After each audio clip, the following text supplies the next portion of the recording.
होते जैसे फाइलें पड़ी। मैं जिस जिले में जाता हूँ इतनी फाइलें मेरे पास आती। किसी की बच्ची का बलात्कार हो गया है, किसी को मार कर लटका दिया गया है, किसी का गला काट लिया गया है, किसी को जला दिया गया है, किसी की माँ के आंसू नहीं सूख रहे हैं, किसी बहन को अपमानित किया गया है और अपमानित करने वाले एसी में पड़ के सो रहे हैं और जिनके साथ अन्याय हुआ है वो दफ्तरों में धूप में भूखे प्यासे बैठ के इंतजार कर रहे हैं कि उनको न्याय मिलेगा। न्याय मांगने से कहाँ मिलता, जबकि भारतीय संविधान गारंटी देता है कि हर व्यक्ति को न्याय मिलना चाहिए, लेकिन न्याय मिलता कहाँ है? न्याय तो छीनना पड़ता है। न्याय मांगने से नहीं मिलता, मांगने से भीख मिलती है। न्याय अधिकार छीनने पड़ते हैं और छीनने के लिए ताकत की जरूरत होती है।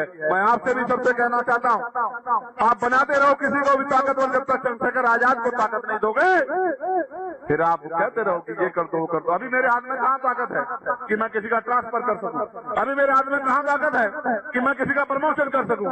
अभी मेरे हाथ में कहाँ ताकत है कि जो आपकी सुनवाई ना करे मैं उसको सस्पेंड करके मुकदमा करके जेल में डाल सकूं? कहाँ मेरे हाथ में ताकत है?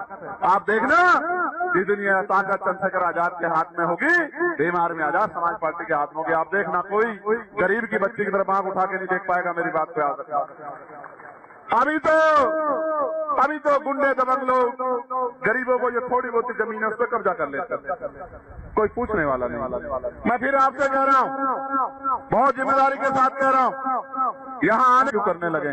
मैं ये समझने लगा हूँ क्योंकि इनके पास इंटेलिजेंस है, इनके पास अलग, इनके पास रिपोर्ट आने लगी है कि अब किसी का भरम नहीं चलने वाला। जो झूठ फरेब पता तमाम तरह की इधर उधर की बातें की जाती थी वो लगभग खत्म हो गई है, वो लगभग खत्म हो गई है। अब समाज जो है ये उम्मीद लगाए बैठा है कि हम और ताकत देके एक बार इसको काम करने का मौका देके भी देखने की ये हमारे लिए क्या करके दिखाता है। ये बात अब जाने लगी, ये बात अब बहुत दूर तक जा रही है।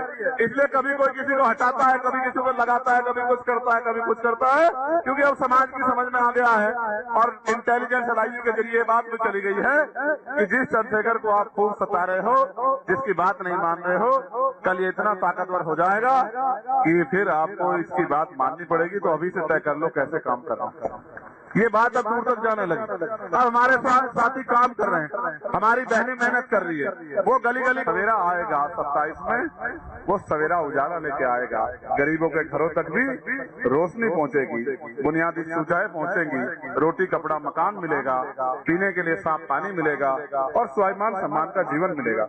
मैं एक बात आपसे पूछना चाहता हूँ, नहीं करते हैं और भेड़ भी भेड़ के पीछे चलती है और उनको लोग जानवर कहते हैं, पशु पक्षी कहते हैं। हम तो इंसान है, हमको नहीं पता चलना किसके पीछे चलना चाहिए, किसके साथ चलना चाहिए, हमको नहीं पता क्या? ये मुस्लिम भाई बैठे हैं, किस तरह का जुल्म यहाँ इस सरकार में मुसलमानों के साथ हो रहा है वो किसे छिपा है क्या? किस तरह का जुल्म हो रहा है? हमारे साथी कोशिश करते हैं उनको न्याय मिल जाए, लेकिन न्याय मांगने से नहीं मिलता। मैं आपको भी कह रहा हूँ, इधर जाओ उधर जाओ कोई कुछ नहीं बदलेगा और सही जगह आ जाओगे तो सब कुछ बदल जाएगा। मैं बस आपको समझा रहा हूँ।